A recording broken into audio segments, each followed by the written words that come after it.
Hmm. Oh, hi. Long time no see, Mr. Face. Well, hi, I'm Jay. For those of you that just subscribed onto the channel the last few months, I've been away for a little bit, but hey, I'm back. I appreciate all the subs and all the comments while I was away. Quite a few things happened, so we'll talk about that in another video another time. What I did want to talk about was the last trip that I was just on. I ended up going to see one of the Stanley Cup final games in Las Vegas. The reason why I got to go to Vegas was because last year we bought our boy some hockey cards, and when he opened it up, he actually got one of these official prize cards. So this card was a Tim Hortons trip to the Stanley Cup final. It was pretty damn cool. So if you see that, there was only 5 of them in the country, and my son got to get an opportunity to go to Las Vegas with me because he chose me. So what the prize entails is the airfare, accommodation, and tickets for 2 to a 2023 Stanley Cup final game. And throughout the whole year, we were trying to figure out where we were going. Out of the 16 teams, at one point we thought it was going to be Boston.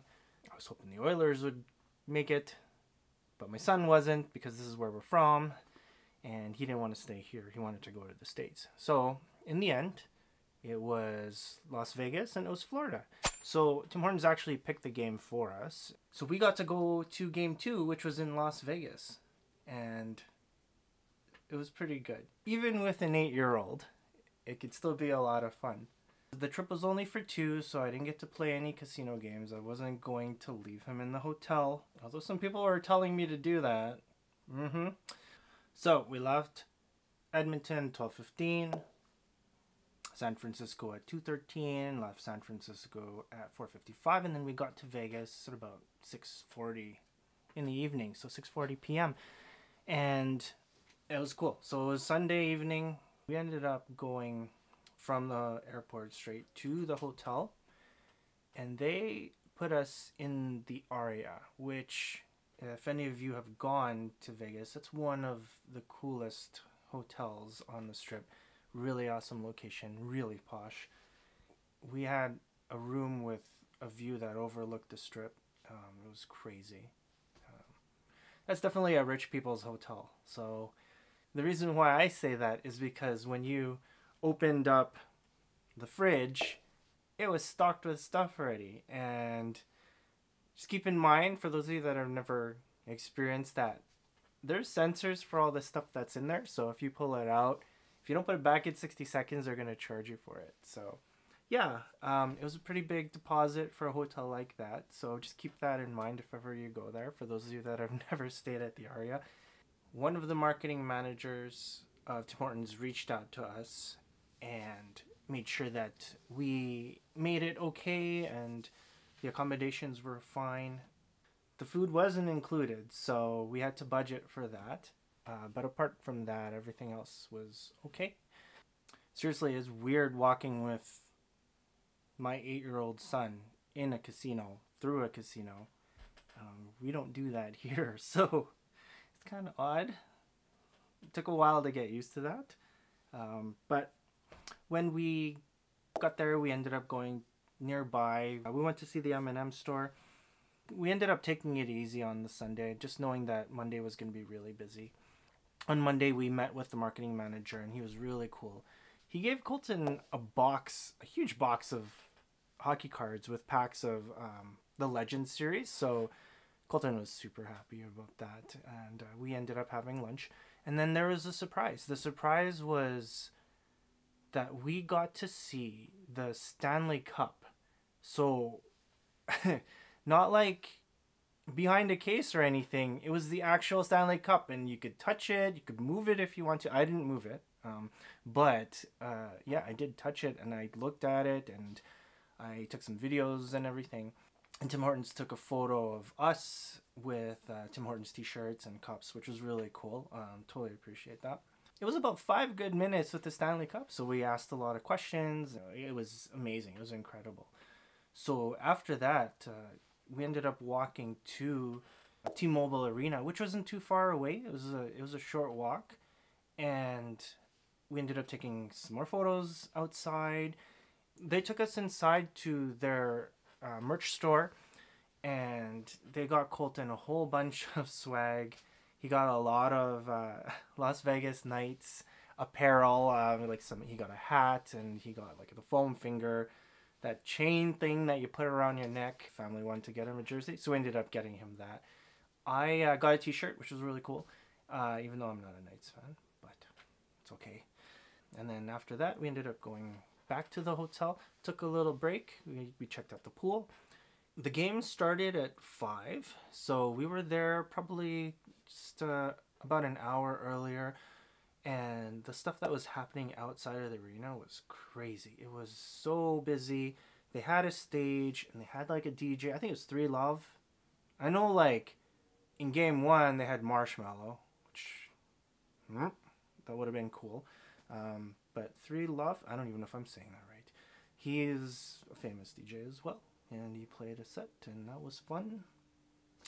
We ended up going inside and just checked out the arena. It was amazing. They had a drum corps, and they had dancers and everything else, and we ended up getting some food and some drinks, and we ended up sitting down for the pregame, and the pregame was incredible. I love it. I love being an Oiler fan, and I love Rogers' place, but they did an outstanding job. It was like watching a show, and it was crazy. It was a lot of fun. They had Wayne Newton there, and Devontae Adams, and a lot of the things that they did between whistles was pretty crazy, and it was exciting, and I loved it. And Colton loved it. Colton had an amazing time. The game was crazy. I didn't expect the fans to be as loud as they were. And, I'm recording this after they won, so I know that they won and everything else was cool. People were complaining, though, that the crowd wasn't really that excited. They were quiet when they won the Stanley Cup. I don't know, but when I went to that game and it was live, people were screaming, and it was crazy. Even if the puck was like going wide and it was like close to the goalie, people were standing up and they were cheering. And it reminded me of how it was here in Edmonton back in the old days with, when the Oilers were winning cups. So yeah, it was cool to go through that experience. Colton, I think, will be a Vegas fan now. I think they've converted him over. He got on the Jumbotron. He tried really hard to get on the Jumbotron. He got on the Jumbotron twice with some other kids. So that was a once-in-a-lifetime experience for him to pull the card, to go to Vegas and everything else. So yeah, that was crazy. And it was so much fun. And after that, we had another day in Vegas, and I tried to take him to as many places as I could. We went to Circus because back when I was 21, I remember going there, and there was stuff that was more for kids, and there was a lot of arcade stuff going on.